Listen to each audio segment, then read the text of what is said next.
много говорят о гигиене. Вот в наше время, последнее время, очень сильно много рекомендуют руки с мылом мыть. Вот, а как же раньше, да, была гигиена у крымских татар? Дело в том, что вот у меня в коллекции есть такой набор.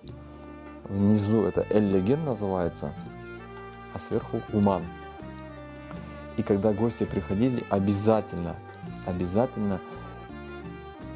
они должны были помыть руки.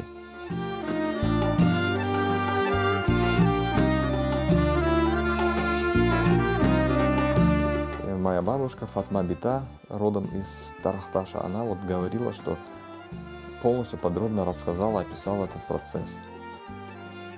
Гости рассаживались, дети приходили, поливали на руки. И вот после этого только они садились и пили кофе и кушали.